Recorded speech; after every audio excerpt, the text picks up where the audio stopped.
Hold up.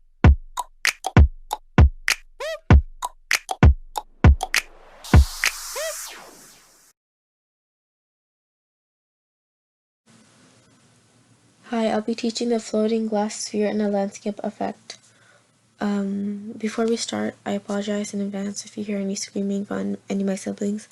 I live with 4 other kids, it gets very noisy very easily. So I'm sorry in advance for that.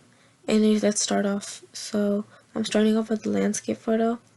You don't have to, but it's preferred because it's just easier that way for this kind of work.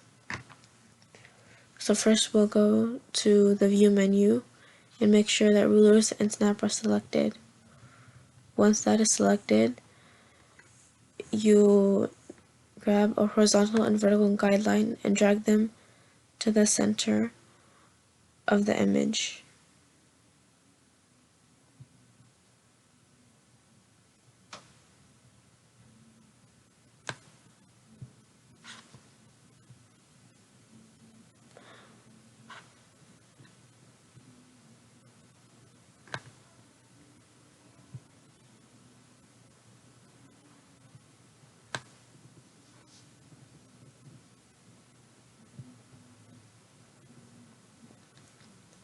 Once you've done that,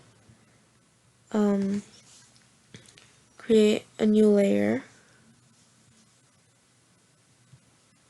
You create a new layer and then select the elliptical marquee tool. You press Alt and click from the center to drag out a circle. You can choose whatever size you want. That's the size I chose.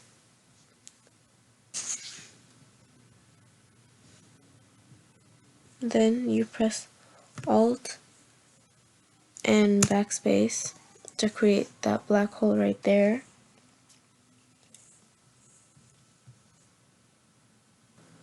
Then you press Ctrl and D to deselect the circle. Once you've done that, select and drag the background layer onto the new layer icon, which will make a copy. And then you drag the copy to the top of the layers. Now you go to Filter, Distort, and Spherize.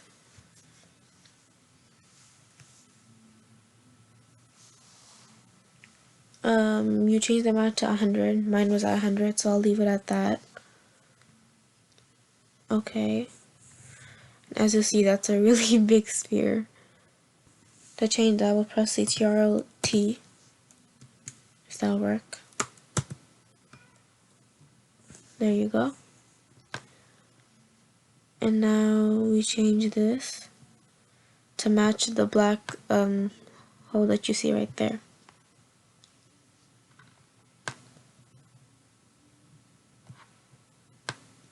Make sure it aligns perfectly with the sphere or the circle, whatever you want to call it. Now once you're done doing that, you hold the Control key and click on the layer thumbnail of the black circle to select it. See, it's selected right here. Then you add a layer mask. So let me do that now.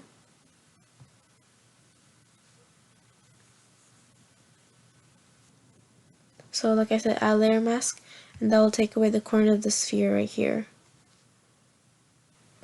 Now we'll turn off the visibility of layer 1 right here. And you basically press the eye icon for that. Now you click the layer thumbnail of the background copy layer.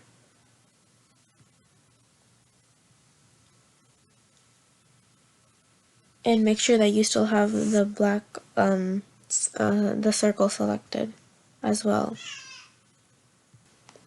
Okay, so like I said, click on the thumbnail, which is this right here. Then make sure you still have the circle selected. Now we have to add the twirl effect. So for this, go to filter, distort, and twirl.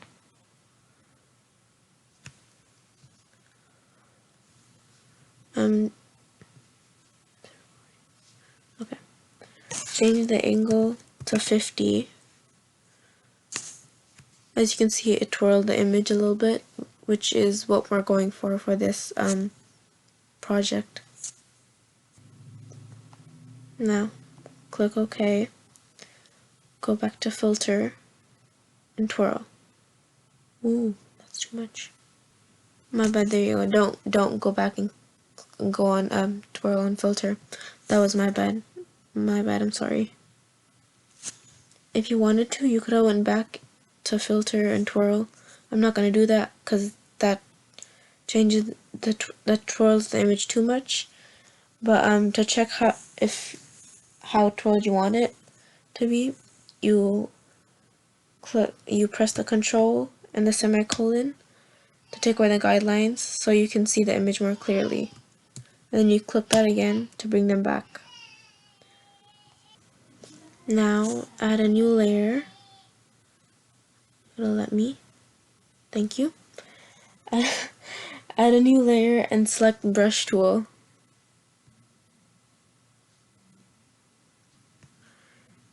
Change the hardness to 0. I have already selected that here. Now we're going to shade the inside of the sphere. Oh, that's too much. My bad. Let me go back. Delete that. I'd advise to change the size of your brush as well.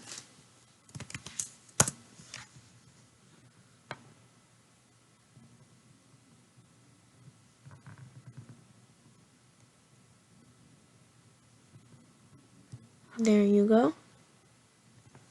Now press the X key to change these two colors right here. If that'll work for me now. There you go. And now do the same thing on this side.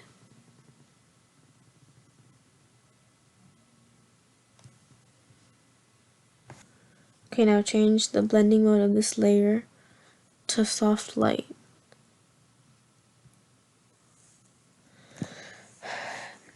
And then change the opacity to 40%.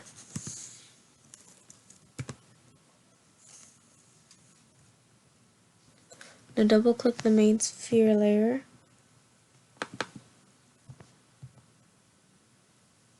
There you go. And choose inner glow.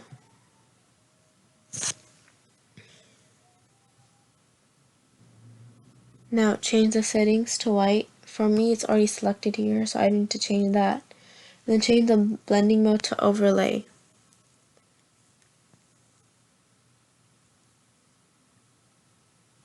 Wait. Okay, so like I said, change the blending mode to overlay. I also have that chosen here for me. Change the choke to 0. I also have that chosen already. Then you can change the size to whatever you feel suits the circle better.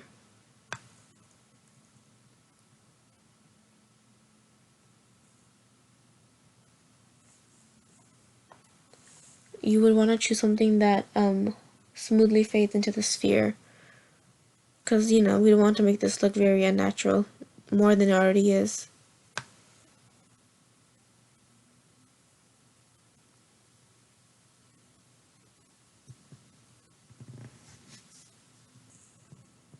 Okay, now that we're done with that, press OK. Now choose a top layer and add a new layer. Now we're going to paint some basic highlight shades within the sphere.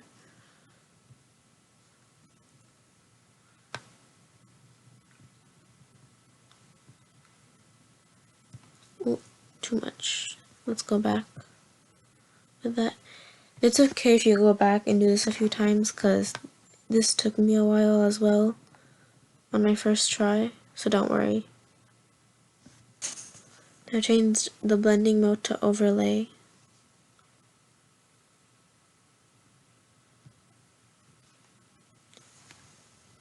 And reduce the opacity to 50%.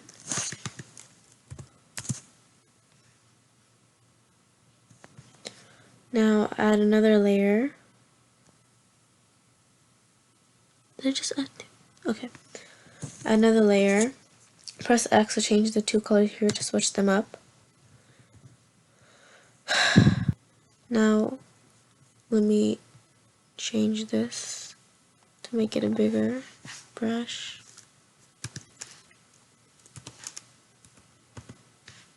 Leave the hardness at 0%. Now it should be black now. So paint a single black dot on here if it'll let me.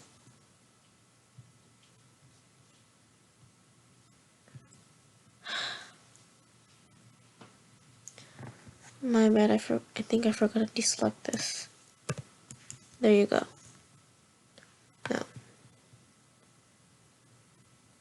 Now that we're done with that, press Control and T. And this is going to actually be a shadow for our sphere. Now change the sizing of the black mark to match up with the sphere.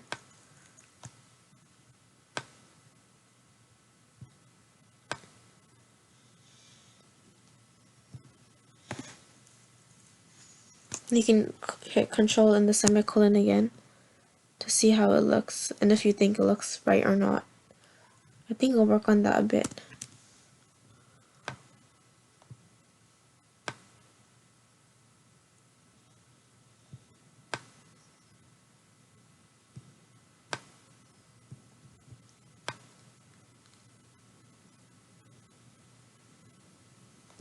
There you go, I think that's good now.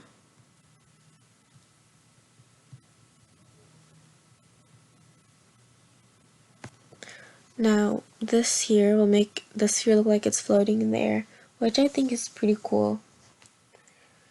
Now we have to go to the blending mode and change this to linear burn. If I can find that. There you go.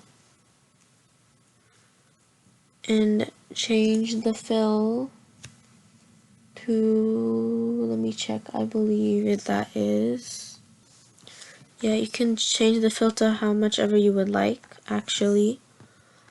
Well, we're changing the fill to make that shadow look more realistic. Even though, you know, there's a marble floating in there, but that's okay, you know. We do what we gotta do.